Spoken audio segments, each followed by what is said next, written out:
et est au cœur des priorités des gouvernements et des États. Mais quel genre d'énergie? Est-ce que c'est l'énergie propre et renouvelable? Est-ce que c'est l'énergie essentielle, même avec un taux minimisé de polluants?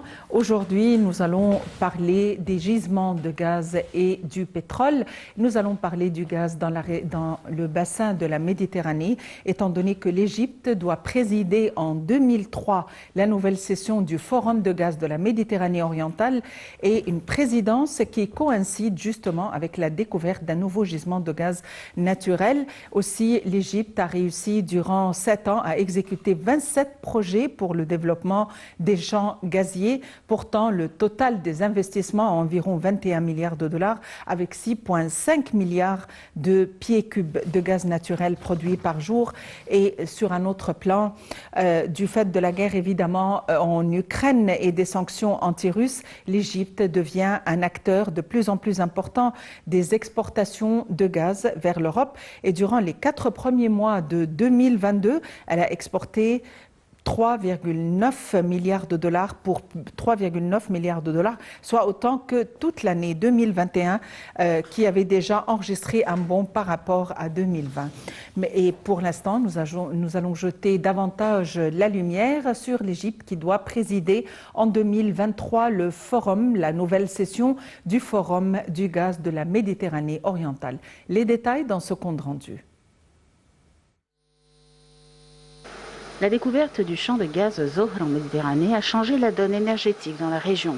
La mise en production en un temps record de l'énorme gisement Zohr a eu des conséquences importantes sur la satisfaction des besoins du marché local et sur l'industrie gazière internationale dans la région méditerranéenne, a déclaré le ministre du Pétrole et des Ressources minérales Tarek El Molla. Et la découverte du gisement Nargis 1 tombe à pic, à l'heure où les défis de la transition énergétique dans le monde augmentent en raison de la guerre en Ukraine. Beaucoup de pays tentent aujourd'hui de trouver d'autres sources d'énergie amies de l'environnement pour lutter contre le réchauffement climatique. Le gaz naturel constitue une étape intermédiaire entre l'usage du carburant et la totale transformation vers l'énergie renouvelable. Dans ce contexte, l'Égypte a franchi certains pas comme acteur clé qui assure une partie de la sécurité énergétique régionale et mondiale. Pour cela, le ministre du Pétrole et des Ressources minérales vient de dévoiler le plan de son ministère pour l'exercice 2022-2030 qui vise l'exploration de 118 puits pour accroître ses exportations en gaz naturel pour atteindre 1 milliard de dollars en 2023 contre 600 millions de dollars actuellement. La transformation du forum en une organisation régionale, voire internationale, donne un élan au renforcement de la coopération et du dialogue sur le gaz dans la région, explique-t-il. Le Forum de l'Est de la Méditerranée a lancé au cours de la COP27 une initiative méditerranéenne sur la décarbonisation du gaz naturel. La réduction des émissions de gaz naturel dans la région de la Méditerranée orientale constitue une étape importante dans ce processus, car cela jette les bases de la période actuelle et des orientations futures du Forum en tant que modèle pionnier pour atteindre les objectifs ambitieux de réduction des émissions de gaz à effet de serre en Méditerranée orientale, conclut le ministre Tarek El Molla.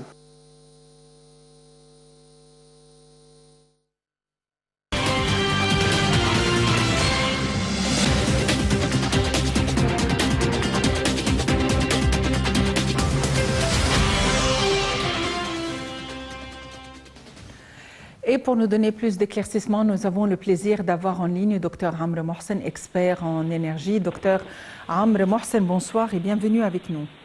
Bonsoir et merci. L'Égypte doit présider en 2023 les travaux ou la nouvelle session du Forum de gaz de la Méditerranée orientale, une présence qui coïncide avec la découverte d'un nouveau gisement de gaz naturel. Tout d'abord, on aimerait en savoir plus sur cette nouvelle découverte. Absolument, c'est-à-dire que la mer Méditerranée dans la partie égyptienne est très riche et ça c'est quelque chose qu'on le sait déjà depuis quelques décennies et maintenant on a commencé à avoir des découvertes. On a vu la grande découverte par la compagnie Eni en 2015 du champ Zohr, qui est un champ vraiment énorme. Et on voit maintenant qu'il y a de nouvelles découvertes qui sont qui montrent que tout l'optimisme qu'on avait depuis des décennies pour le stockage de gaz naturel dans la mer Méditerranée, c'était quelque chose de vrai et ça commence à se réaliser maintenant. Et on attend à voir plus de découvertes, même dans les années prochaines. Donc c'est quelque chose de très positif et quelque chose qui a un rendement très élevé sur l'économie d'Égypte en général. Docteur Amr Mohsen, l'Égypte a fait beaucoup de réalisations quant au gisement de gaz naturel, évidemment en matière de découverte, mais aussi en matière de projets et d'exportation.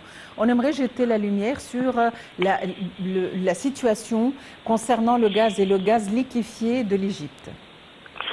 Oui, c'est-à-dire que nous, on possède 2 usines de liquéfaction de gaz naturel. Et c'est quelque chose de très distingué. Et l'Égypte prend la place 5e dans le monde entier en termes d'exportation de gaz naturel liquéfié. Donc c'est quelque chose de très important et de très sérieux et quelque chose qui fait que on exporte du gaz naturel liquéfié, non seulement à partir de la production des champs de gaz naturel en Égypte, mais aussi dans d'autres pays voisins qui ne possèdent pas l'industrie de liquéfaction de gaz naturel. Donc, on a des gazoducs qui ramènent cette production des pays voisins et on liquéfie ce gaz naturel et on l'exporte. C'est quelque chose qui donne à l'Égypte aussi une position très importante. Quelle est la situation ou à quoi doit-on s'attendre compte tenu de la crise russo-ukrainienne et surtout suite aux déclarations avancées par le président Vladimir Poutine dans une conférence de presse alors qu'il était en train de pointer du doigt une sorte de désaccord ou une sorte de malentendu avec les G20, les États-Unis. Quelle est la situation du gaz? À quoi doit-on s'attendre? Surtout que c'est l'hiver. Oui, exactement. C'est-à-dire que l'Europe dépend à 40% de ses besoins au gaz naturel, dépend au gaz russe. Donc, Poutine a stoppé fournir le gaz, 40% du gaz que l'Europe en a besoin, et l'Égypte va remplacer de ces 40% au moins 10% de ce manque des besoins de l'Europe. C'est-à-dire que on va essayer à augmenter cette participation, mais on va fournir au moins 10% de ces 40% de gaz russe qui s'est stoppé. On parle aujourd'hui de l'énergie propre et de l'énergie renouvelable. Est-ce que le gaz va rester toujours ou va garder toujours son importance aussi bien que le pétrole, ou est-ce qu'on pourrait parvenir à d'autres sources d'énergie?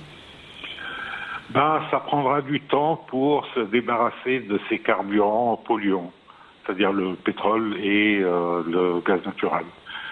Bien sûr, le gaz naturel est moins polluant, mais ça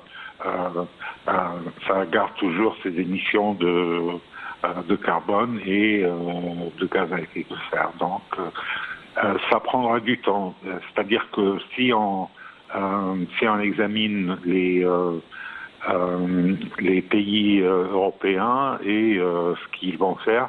Par exemple, en Allemagne, on a déclaré que à partir de l'année 2035, il n'y aura plus de production de voitures qui utilisent des carburants ou bien du gaz naturel ou bien du pétrole.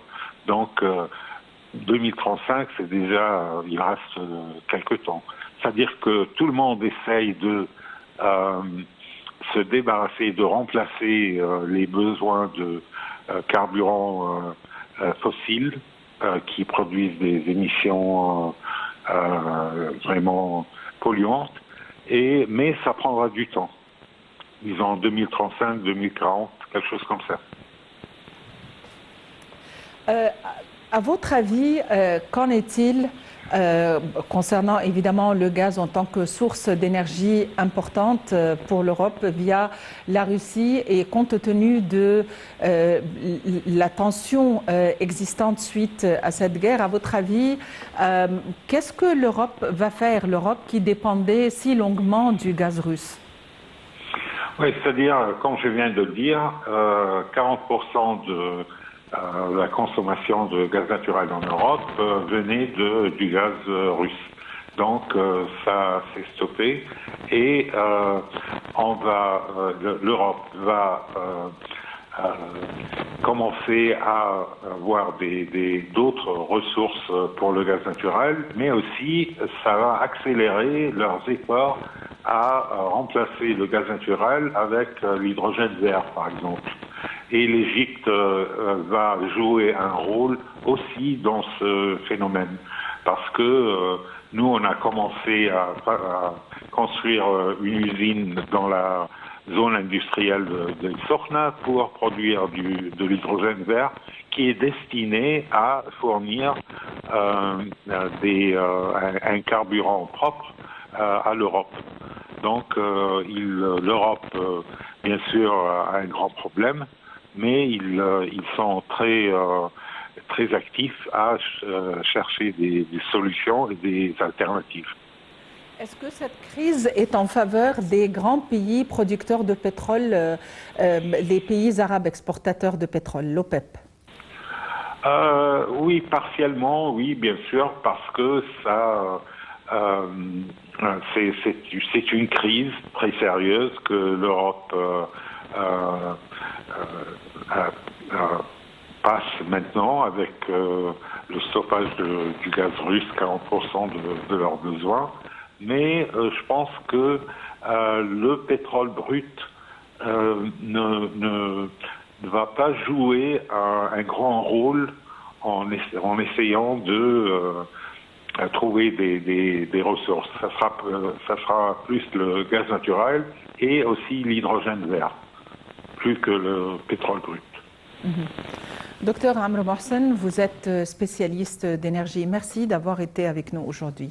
Il faut dire que l'Égypte a réussi durant 7 ans à exécuter 27 projets pour le développement des champs gaziers, portant le total des investissements environ 21 milliards de dollars avec 6,5 milliards de pieds cubes de gaz naturel produit par jour.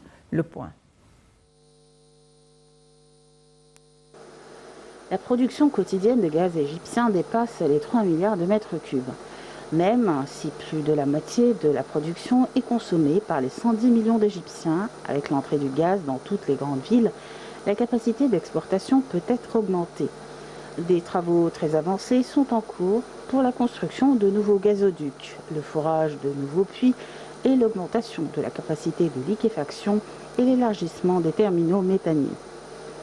700 millions de dollars supplémentaires viennent d'être investis pour accélérer le processus. Les 8 milliards de dollars d'exportation gazière prévus par le ministère du Pétrole vont probablement être largement dépassés du fait de l'augmentation de la production, mais aussi de la hausse des prix du gaz. L'Égypte est devenue un important exportateur gazier en si peu de temps, car en 2015, les Italiens de Eni font une fantastique découverte dans la concession qu'ils venaient d'obtenir à quelques 200 km de l'entrée nord du canal de Suez. Ils sont tombés sur le plus grand gisement gazier de Méditerranée et l'un des plus grands du monde. Le champ, baptisé Zohr, se développe à une vitesse record, des puits sont forés et un gazoduc construit. Dès 2018, le gisement de Zohr alimente l'Égypte. Mieux, les Italiens avec les Égyptiens investissent lourdement pour remettre à neuf et développer 2 usines de liquéfaction de gaz, ainsi que l'augmentation des terminaux méthaniers, notamment à Damiette, à l'embouchure et du Nil. Aujourd'hui, la production de Zohr est de 2,7 milliards de mètres cubes par jour. Mais cela devrait augmenter avec l'arrivée de 2 nouveaux puits qui doivent rejoindre dans quelques mois les 14 puits déjà productifs. L'Égypte veut devenir une plaque tournante mondiale d'exportation gazière. Avec Israël, la Grèce et Chypre, l'Égypte a créé une sorte de cartel du gaz de Méditerranée. Les 4 pays ont commencé par délimiter d'un commun accord leur eau économique en Méditerranée, une étape importante vu que leur champ gazier se trouve pratiquement dans la même région de Méditerranée orientale. Les responsables pétroliers se réunissent régulièrement pour élaborer une politique de production et de prix.